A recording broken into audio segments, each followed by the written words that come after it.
Amen. No, I'm not bringing a message today. I wouldn't have you guys suffer through that. But I am the bearer of some good news. Does anyone know what day it is? Does anyone know what last Friday was? You wish. Every Friday is a good Friday if you're in school, because you don't have to go to school the next day. But we have a very special announcement before I read the scripture here. And we want to announce that someone in the building today, it's not me, have turned 92 years old. Now, if it's me, I'm telling you, I look good for 92. I know that. But we want to stand right now in honor of Miss Vanjie. Amen. Because Friday was her birthday. Oh. It sneaked up on us and tried to sneak out on us. That's all right, Miss Vanjie. You can't sneak past us. And we are going to sing a happy birthday to Our Lady of the Church. Amen. 92 years old she's been on this planet. And I don't know too many people personally that I can say that I have known that have walked the face of this planet for 92 years. Amen. So let's just sing a great big round of applause and a big happy birthday, wishing her many, many more, to Miss Vanjie. And before we do, we want to say one thing to you, Miss Vanjie. We love you. Amen. And we care about you. And those cookies you sent me the other day was real good. But anyway, but 1, 2, 3. Happy birthday to you. Happy birthday to you. Happy birthday, Miss Vanjie. Happy birthday to you. Yay!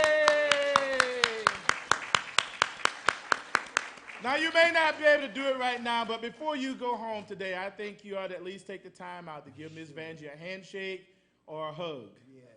Now, I think she's already taken, so you guys don't be trying to flirt with her.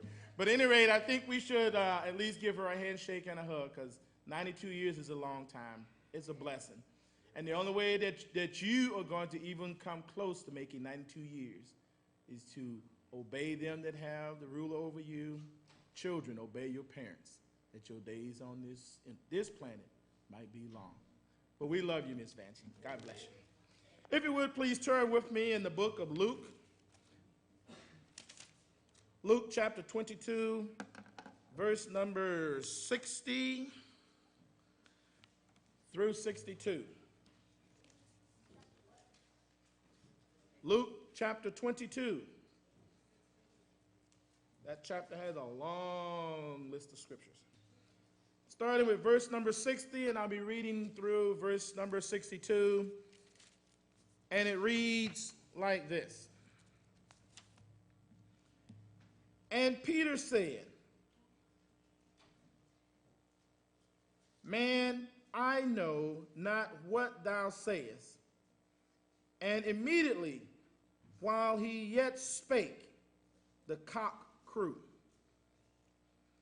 And the Lord turned and looked upon Peter, and Peter remembered the words of the Lord, how he had said unto him, Before the cock crow, thou shalt deny me thrice.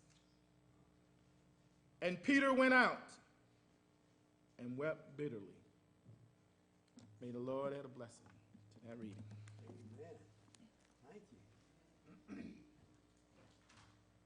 Praise the Lord. Thank the Lord. All right. Yes, I understand my wife and I are going to sing. We're going to sing Kneel at the Cross. And then it's been requested I play on my harmonica. And,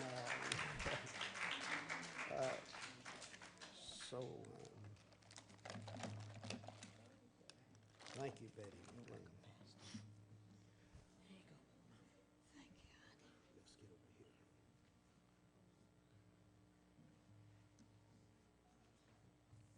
here. Now, you know, it's we have to sing without the piano because we don't have anyone to help us with the piano right at this time. So we'll sing a cappella. Kneel at the cross, Christ will meet you there. Come while he waits for you.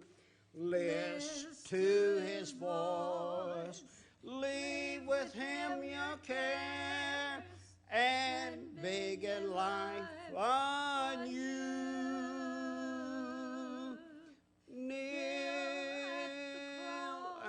The cross, leave every care, kneel at the cross, Jesus will meet you there. Kneel at the cross, give your idols up, look unto realms above. Turn not away to thy sparkling cup, trust only in his love. Kneel at the cross. Leave every care,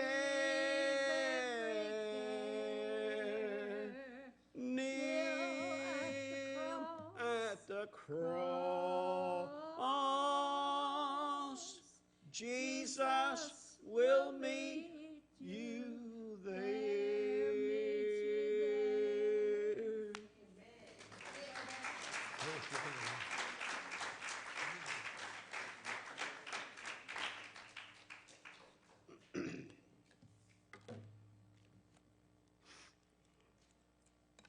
All right, let's see. We can't have a little bit of music. We appreciate Charlie with his music, but this is a little small instrument compared to his. But anyway, living by faith and when the saints go marching in.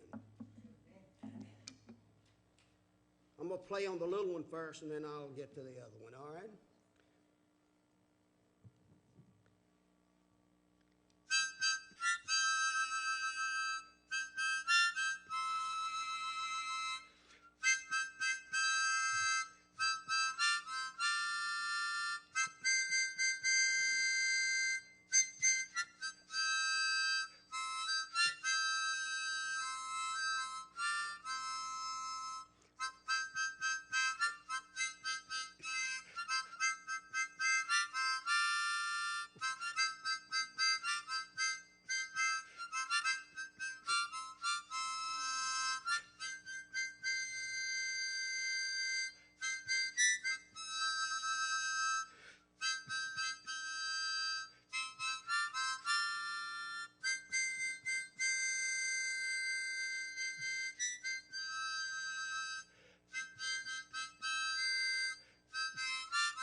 Let's see. Oh, I forgot to play it, the other one on this little one, when the saints go marching in. Remember, this is a 4-hole, and this one has many. So we, sometimes a little high note, I can't reach it on this one because it needs another note to it, but this is a 4-hole. But we'll do what we can on when the saints go marching in.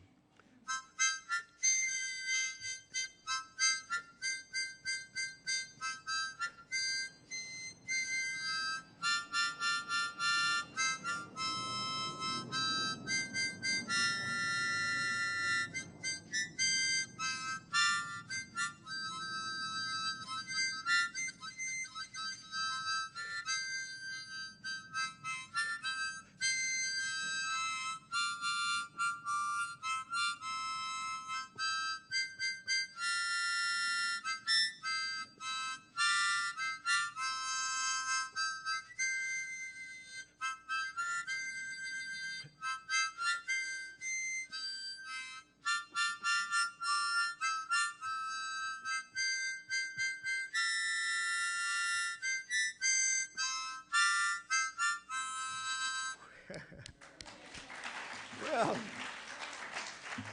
okay.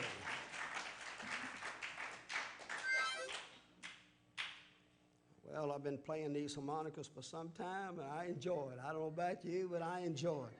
Some people don't love musical instruments in a church, but I enjoy musical instruments. I wish I could play them all, but the Lord just saw fit for me to play the harmonica. And ever since I was a kid, I've been playing a harmonica. I don't know all the songs, but I do know a few.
This other one is When the Saints Go Marching In. I don't believe it's going to be long either.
Amen.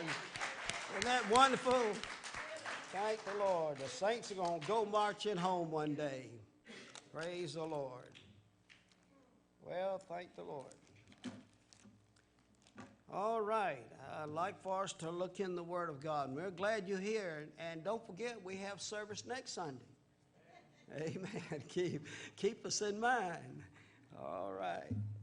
In the book of Luke, chapter 22, the scripture's already been given to you, but I'd like to go over it again.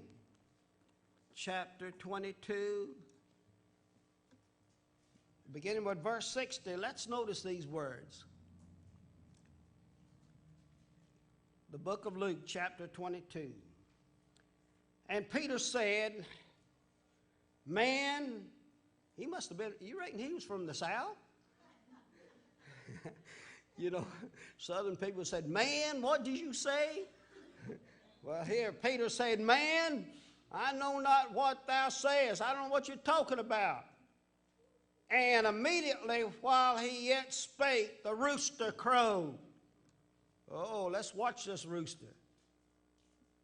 And the Lord turned and looked upon Peter.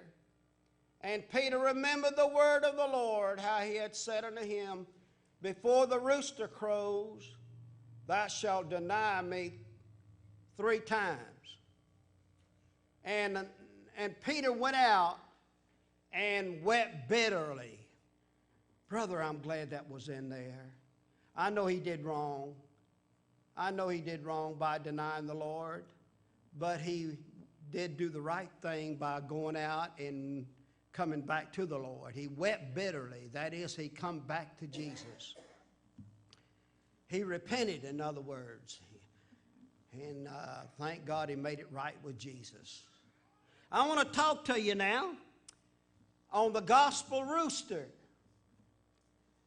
The gospel rooster. You know what a rooster is? It's an adult male of the domestic fowl.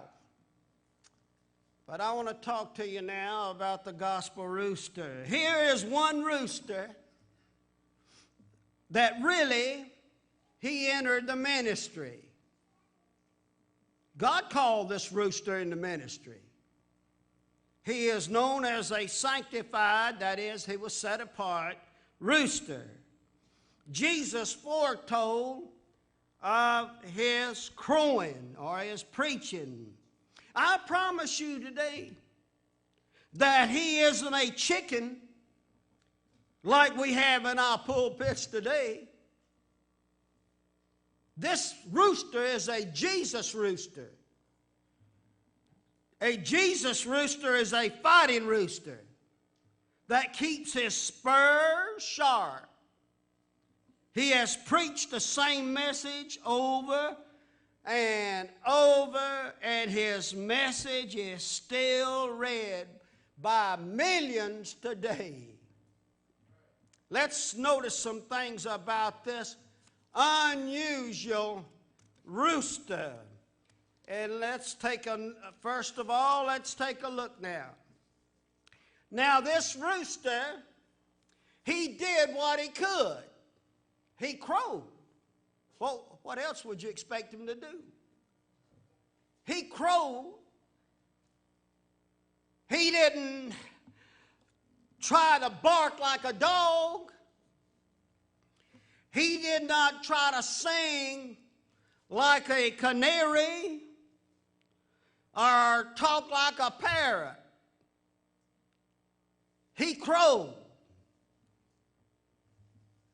And you know, folks, that tells me something. I myself cannot be like other people. I have to be myself. I cannot be an actor. I cannot be many things. I'm just a preacher, and I'm doing my best to do what God wants me to do. Many ministers, they start out, they want to imitate Billy Graham. They do the gestures like he does. They walk like he does. They talk like he does. And they preach. If you'll notice them, they preach like he does. But I cannot do that. I'm just me, you see. My gestures and my way of preaching, now I don't know whether anybody want to do that, because if they do, they might get kicked out of the church. Because many churches will not accept my type of preaching, you see. They can't take that. It's out of style according to what they're saying, but it's not out of style with God Almighty. I cannot do a lot of things, but I'm going to be myself and preach God's word just like it is. I tell you, that's the way I am, and that's what I'll always be. I'm going to be me. This rooster was a rooster, and he did what God wanted him to do. He crowed. And you know, that's exactly what we're to do. God calls some people to be an evangelist, to be teachers, and of course to be pastors. Every man to his calling. Well, God called me to preach, and God called me to pastor, and whatever God wants me to do, I'm just going to be myself. You see, and isn't that true with you? You're going to be yourself. Live the Christian life, obey God, and be yourself. Oh, and that will please God. But what's happening in our educational system, many of the students, they want to be like the professor. They want to talk like him. They want to act like him. When they get out of college and seminary, they want to do the gestures that the professor had, and they want to talk like he had, and they want to teach like he did. But folk, we're to be ourselves in God's sight.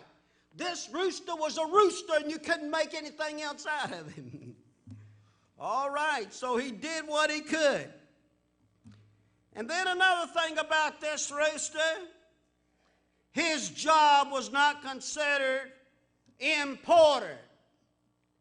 Now, isn't that true? Not too many people consider preaching, doing God's work important. Do you place value on God's work? Do you place value on preaching? Well, that's out of style, man. Let's get down to earth, they say. Let's be modern now. Brother, let me tell you, there's nothing that can take the place of preaching. Now, I know that substitutes have come into the modern churches today. They're leaving old-fashioned preaching out, and they're showing pictures now on the screen to take the place of preaching.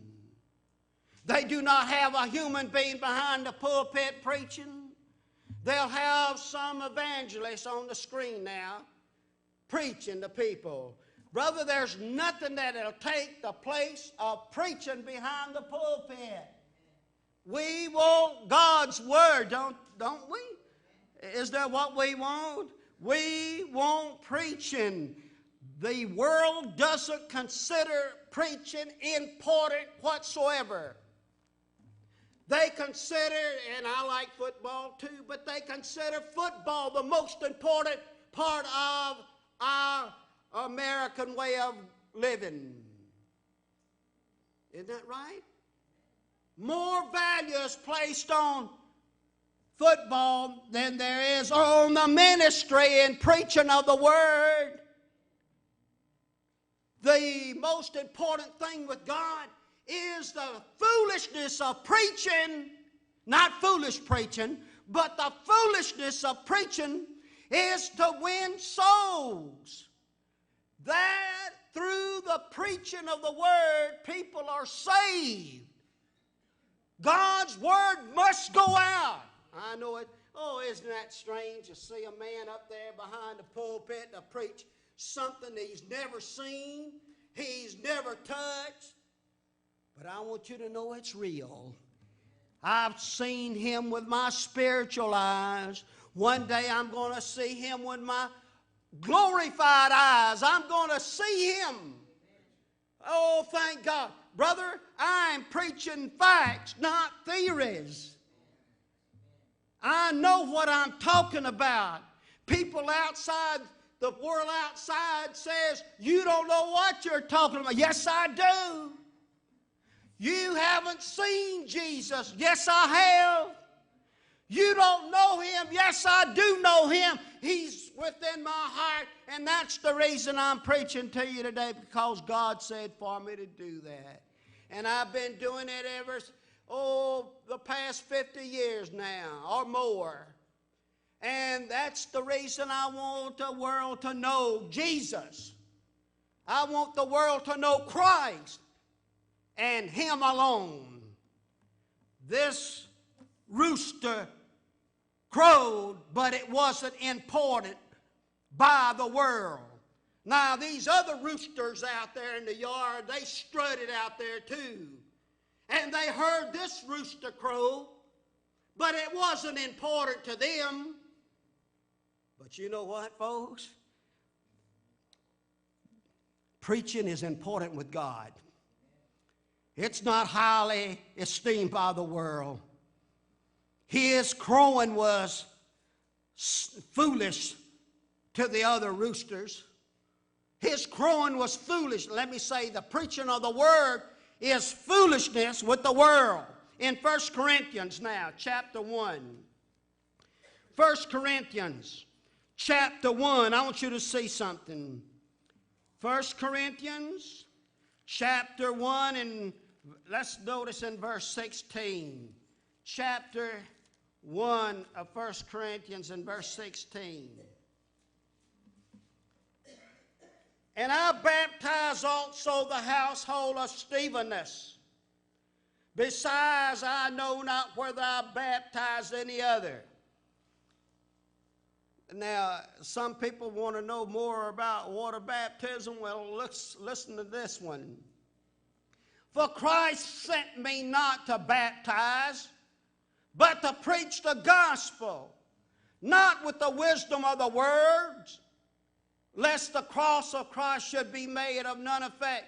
For the preaching of the cross is to them that perish foolishness.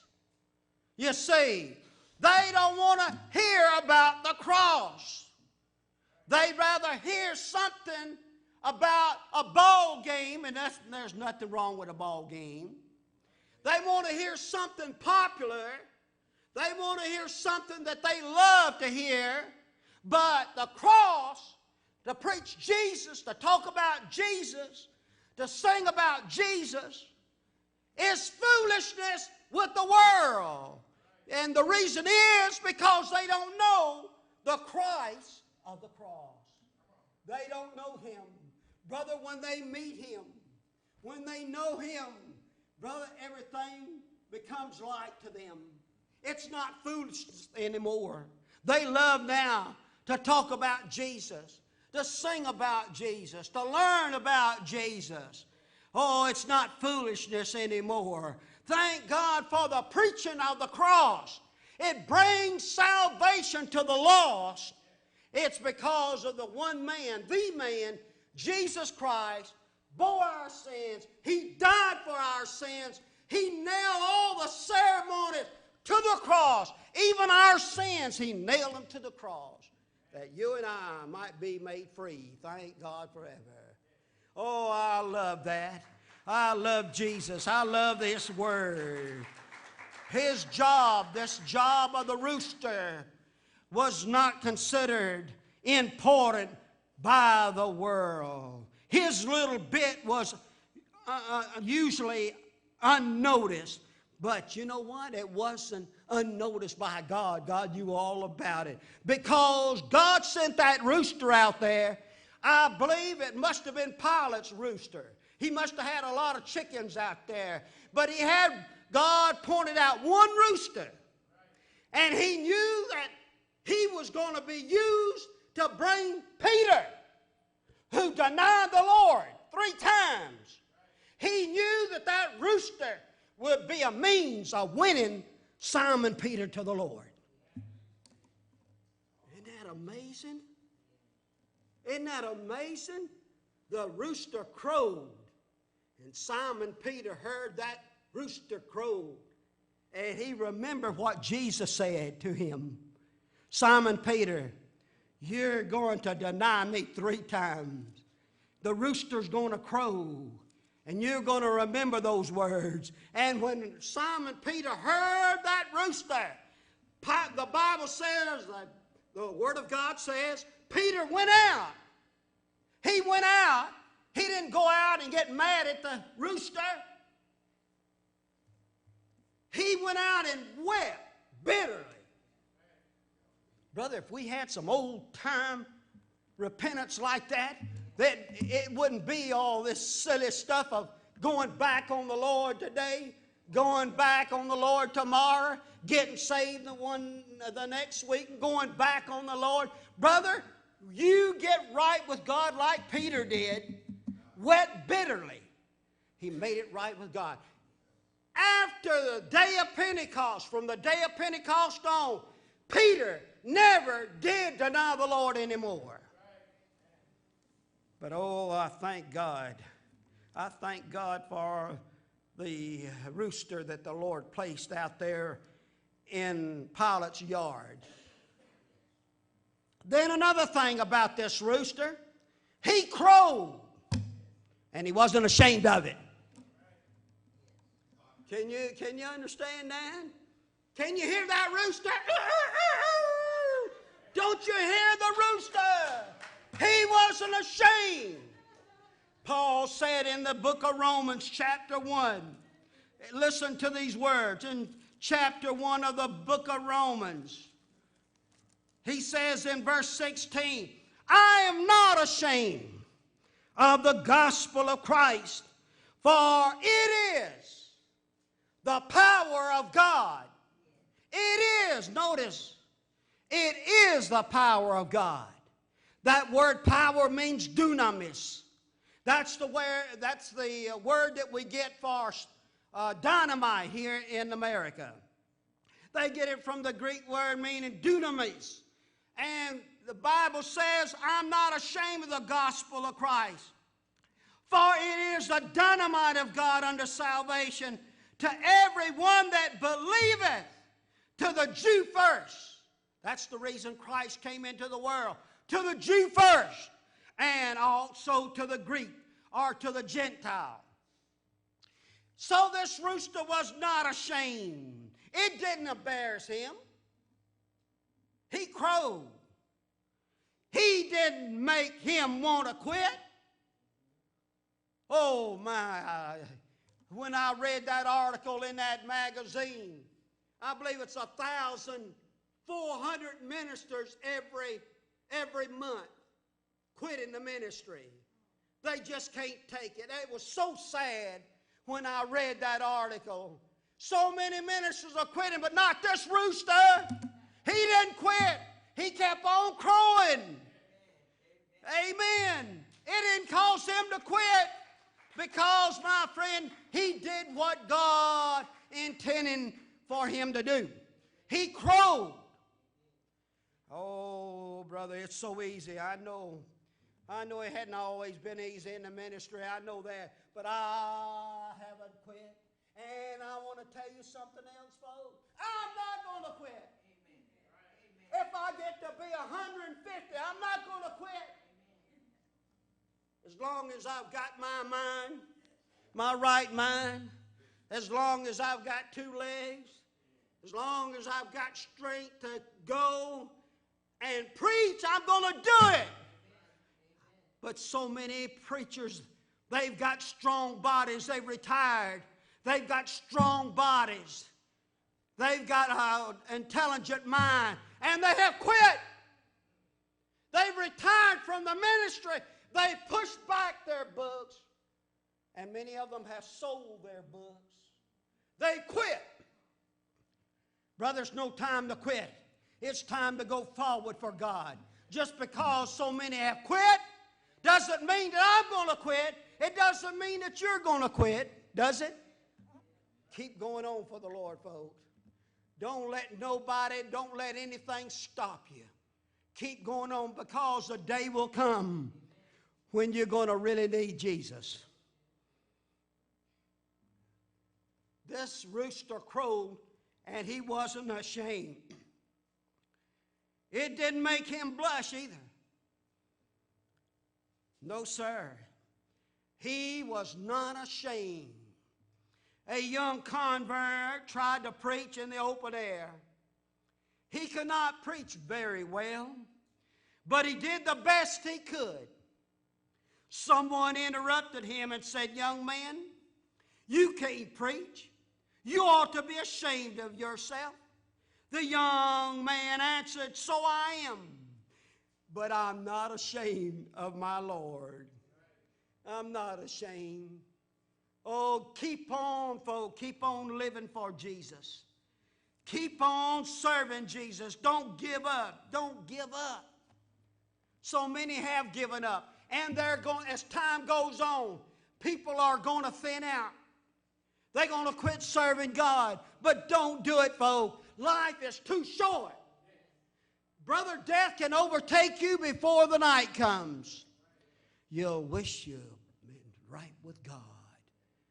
Oh, time is so short. Life is so short.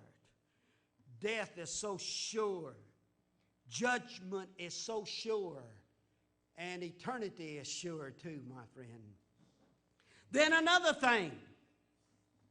He was faithful. He was. He crowed at a given time regardless of who listened. He was faithful in what he was doing. He crowed whether he felt like it or not. Oh, preacher, I'll go to church when I feel like it. Well, is that your attitude toward your job? You'll go to work when you feel like it or not? Is that your attitude? Friend, I know what it is to work. I went to work whether I felt like it or didn't feel like it. And I was there 23 years and didn't miss a day. I didn't miss a day. But now in the church world, the least little thing pops up. They don't feel good. Well, if you come to church, maybe you will. Amen. I don't feel like it. Well, my friend, if you think I feel good every time I come to church, I'm going to church. I'm not here to serve man to a certain extent. I'm here to serve God and do what God wants me to do. That's the attitude that you ought to take. Live for God. Serve God whether you feel like it or... I know the songwriter says, I feel like traveling on. Yes, I feel like traveling on. You know that song? It's in our hymnal. But I want to tell you something. Whether I feel like traveling on or not, I'm going to serve God. It shouldn't be a matter of whether I'm sick or don't feel good, friend. Church comes first. I don't know the attitude here in our location, in our state, and it seems like church is secondary. Who comes first? What comes first? Family comes first. The church is second, or sometimes it's last. When company comes on Sunday morning at 9:30, I've got to stay home and feed the family. Brother, you know what's happening? You're not putting God first. You say you put God first, but do you put God first? Or maybe I failed to eat breakfast. And if I go to church, I'll not be able to eat breakfast. Well, you can eat breakfast after church. Isn't that true? We put things first instead of putting God's church first, because that's part of God's program. We are to put God's plan of salvation first. We are to put the church, His institution, first. Oh, that's strange, isn't it? I tell you, brother, I'm dedicated to God's cause. Are you? I put everything on God's altar. Here I am, Lord. As a child of God, I put everything on your altar. From the top of my head to the sole of my feet, I belong to God. Amen. Isn't that wonderful? Can you say that? Oh, I tell you, when you really fall in love with Jesus, you'll love His people. You just love to be around them.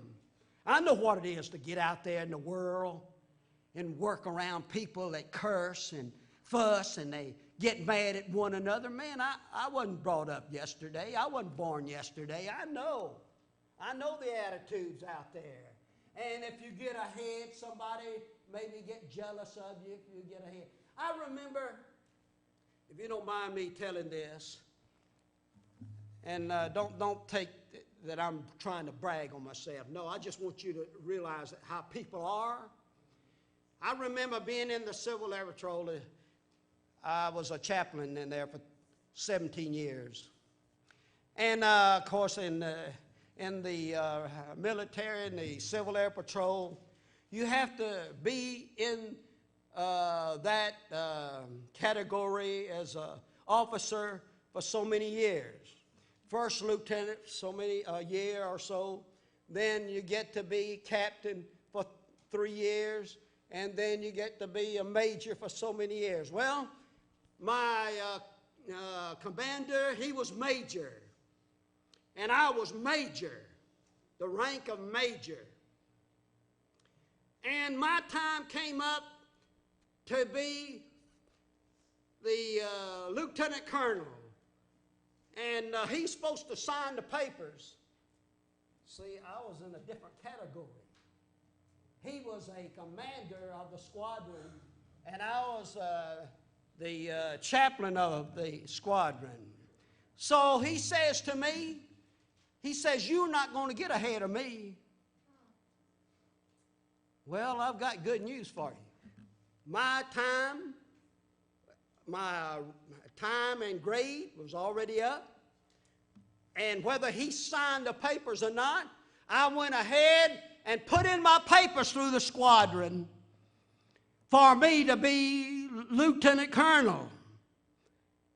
Well, it went to the headquarters in Montgomery, and it come back rejected. I kept on. I said, I know I've been here long enough, and I know the laws that I'm supposed to be lieutenant colonel. 4 years, my time was up. Regardless of what the company commander said, I knew my time was up, and I wanted that next grade. Sure enough, I kept putting the papers in, and one day the papers come back, and they promoted me to lieutenant colonel. I know that was sad for the company commander. I know it was sad because I got ahead of him. But I'll never forget what he told me. He says to me, "You'll not get ahead of me." But the Lord proved it to him that I did get ahead of him. So, you know, God has a way. God has a way. And I'm not bringing in that to flower me up. No, sirree. I'm just telling you like it is. God makes a way for his people. And I'm glad that Jesus is so good and he's so faithful to us. And I'm going to preach his word. Rain or shine. And this is what the rooster did. Rain or shine, he crowed. He crowed in season and out of season. He was not popular. You know why he was not popular? Because he woke people up. I know one he woke up, and that was Peter. He woke him up. Oh, thank God for that rooster. I believe this. I believe in eternity. I believe that rooster is going to be in heaven, and Peter's going to thank God for that rooster. His job was to crow loud. He crowed. He crowed loud. Did you understand that?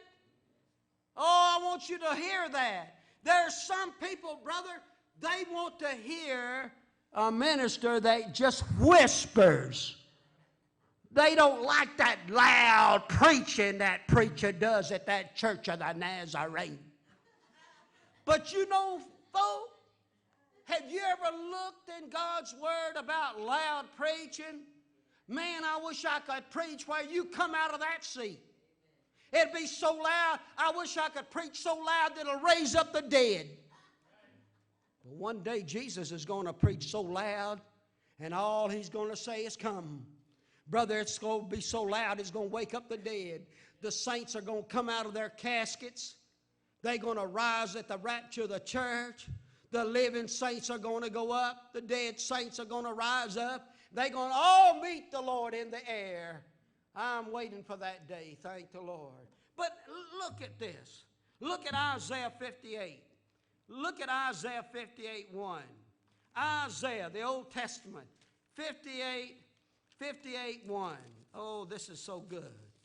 I want you to see this. Look at this. Isaiah 58. Okay. 58:1. Cry aloud. Oh, well, did it say that? Yes, it did. It didn't say whisper. It says, cry aloud, spare not. Lift thy voice like a trumpet, and show my people their transgression, and the house of Jacob their sins. Now, isn't that what God said? That's what the Lord said. All right, if you don't like that verse, let's take another one. In Isaiah 40. Isaiah 40, you want to turn there? And look at verse 9. Isaiah 40 and verse 9. O Zion, that bringeth good tidings, get thee up into the high mountain. O Jerusalem, that bringeth good tidings, lift up thy voice with strength. Oh, listen at that. Brother, I tell you, I know what they're teaching in school. They don't want the minister to lift up his voice. They don't want the minister to scare the people to death. Well, I wish I could scare them to death. Brother, hear me. God wants us to preach the gospel and preach it loud and clear and simple. Preach it. Lift up thy voice with strength. In Isaiah 13 and verse 2, it says, exalt the voice unto them. Exalt the voice unto them. And we could go on and on. But this rooster crowed, and he crowed loud. And his job was to arouse all. And another thing, his job sometimes made people angry. You know, a person that's sleepy and you try to wake him up, he sometimes says things that he shouldn't say, and he gets mad at you. And in our church, we want to wake people up. And if they're not awakened here, sometimes God sends disasters, tornadoes and earthquakes and storms and all kind of disease to wake people up. And if you're too sleepy today and you're not awakened, I hope the Lord will help me to wake you up. And if I don't wake you up, maybe the Lord will someday. Yes, he did his job well. He never got discouraged. He didn't look for no sympathy from other roosters. He did his job well. He never was discouraged. He crowed at the right time. He crowed so Simon Peter could hear him. But yet he did the best he could, but he crowed. He didn't go to college to crow. No, he crowed. And that simple crowing brought Simon Peter to Jesus Christ. Oh, thank the Lord. So many people have to go to school, and I thank God for schooling. Don't misunderstand me. But, to have the power and the glory in preaching, brother, we need it now. We need the power. We need the glory behind the pulpit. But what's happening? We've left the glory out. We've left the power out. Some ministers don't have enough power to say boo to a church mouse. They're afraid they're going to lose their salary. They're afraid they're going to lose their position if they preach loud. They're afraid some old sister's going to talk about him. But I want to lift up my voice and say to you, come to Jesus. Come to him before it's too late. Let this crowing, this preaching, let this preaching do you some good today. Praise the Lord. It will if you'll do like Peter did. He went out and he wept bitterly. Do that today. Won't you do it? Listen to that rooster. He's still preaching to you today. Don't you hear that rooster crowing? Won't you come to Jesus now? May we all stand at this time. This is the gospel rooster, and he is still crowing for you today to come home. Won't you come to Jesus right now? Won't you come to him? Won't you do it? Oh, Father, I pray in Jesus' name, take this message, use it for your glory. Amen. If you have a need, come on. Come on, dear friend. He can meet your need. Don't you hear this rooster crowing? Come on, let Jesus meet your need. Just slip out from where you are. Come on, let Christ meet your need. Do like the apostle Peter here before he became apostle, to weep bitterly before the Lord. Won't you come now? Let's pray. Won't you come to Him now? Won't you come? Talk to the Lord, folks. Talk to Jesus. Talk to Him. Won't you come down? Won't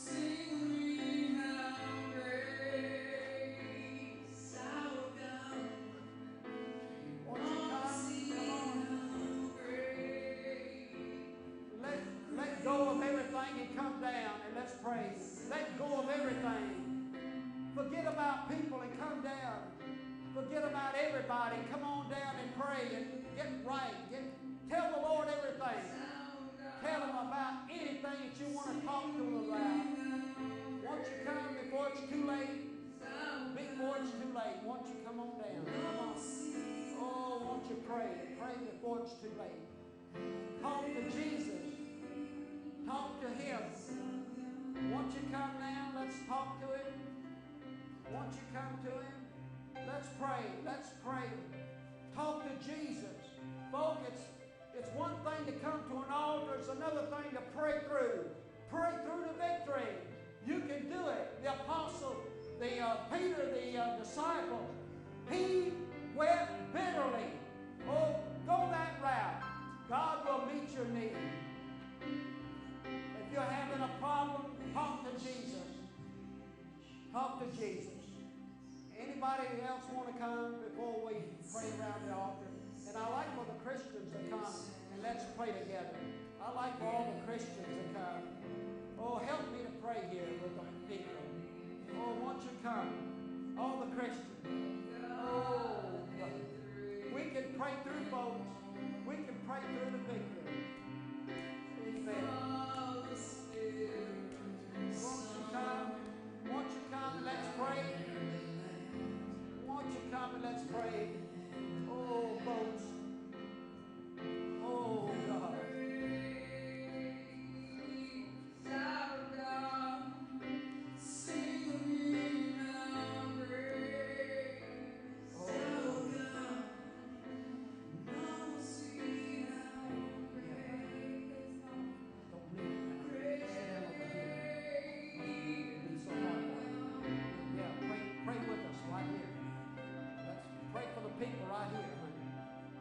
Let's pray, folks. Oh, God, help us here. Oh, God, help us here. Praise the Lord. Oh, we're going to pray. We're going to trust the Lord, aren't we? How many are going to put their faith in Jesus right now? Will you raise your hand? You're going to put your faith in Jesus? You're going to put your faith in the Lord? Are you? You're going to put your faith in Jesus right now. Good. Let's, Betty Jo, Sister Betty Jo, would you help us to pray? Help us to pray for these people. We love them. We appreciate them. Oh, pray, folks. Put your faith in Him. Put your faith in Him. Oh. Yes. Yes, yes, yes, Lord.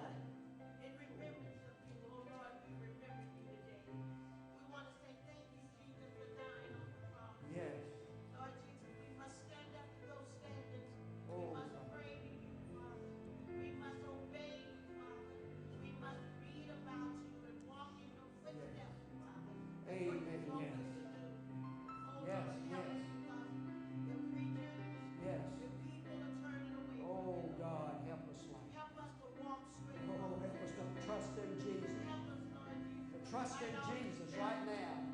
I'm going to trust Him, aren't you? I'm going to